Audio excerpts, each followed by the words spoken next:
అద్వైత వేదాంతానికి సంబంధించి ఎన్నో గ్రంథాలున్నాయి. అందులో భామతి యొక్క ప్రత్యేకత ఏంటో తెలియజేస్తారా? చాలా సంతోషం అమ్మా. నిజంగా చెప్పాలి అంటే భామతి అనేటువంటి గ్రంథం మాకు వేదాంతంలో చాలా గొప్ప గ్రంథం. అధ్యయనం నిజంగా భామతి గ్రంథాన్ని ఎన్నిసార్లు చేసినా తనివి తీరదు. ఈ గ్రంథానికి ఆ పేరు ఎలా వచ్చిందో మనం చూస్తాం. వాచస్పతి మిశ్రులు అని వారు ఒక చాలా గొప్ప షడ్దర్శనాచార్యులు. న్యాయ వైశేషిక యోగ సాంఖ్య మీమాంస వేదాంతాదుల ఎందు అద్భుతమైనటువంటి కృషి చేశారు.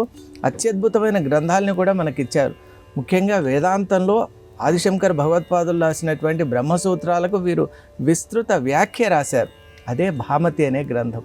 మరి ఆ గ్రంథానికి భామతి అనే నామకరణం ఎలా చేశారు అంటే, వాచస్పతి మిశ్రుల యొక్క జీవితం అంతా కూడా గ్రంథ అధ్యయనం, అధ్యాపనం, అలాగే గ్రంథ రచనలో అది సాగిపోయేది.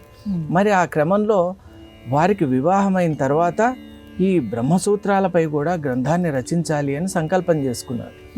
ఆ గ్రంథం కోసం వారు రాత్రి పగలు శ్రమ చేస్తూ ఉన్నారు.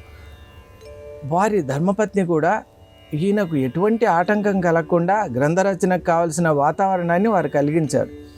మరి అనేక సంవత్సరాలు అయిపోయింది. అసలు ఈ వాచస్పతి మిశ్రునికి తెలియనే లేదు, సంవత్సరాలు గడిచిపోయేది. ఎందుకంటే బ్రహ్మసూత్రాలు అంత అత్యద్భుతంగా ఉంటాయి. ఒక్కసారి అధ్యయనంలోకి వెళ్ళామా ప్రపంచ స్పృహ ఉండదు. మరి అలా వెళ్ళినటువంటి వాచస్పతి మిశ్రుడు గ్రంథ పరిసమాప్తి అయిన తర్వాత అలా చూసేసరికి ఎవరో ఒక పెద్ద స్త్రీ ఒకరు అక్కడ ఉన్నారు. ఎవరమ్మా మీరు అని అడిగారు. అడిగితే నేనే మీ యొక్క ధర్మపత్ని భామతిని అని అన్నారు. అంటే అన్ని సంవత్సరాలు అయిపోయింది ఆ గ్రంథ రచనలో. అప్పుడు ఆయన చూసి, ఇంత ఈ యొక్క గ్రంథం కోసం నీ యొక్క జీవితాన్ని కూడా త్యాగం చేసి ఈ గ్రంథ రచనకు తోడ్పడ్డావు కాబట్టి తరతరాలు గుర్తుండేటట్టు ఈ గ్రంథానికి భామతి అని నామకరణం చేస్తున్నారు.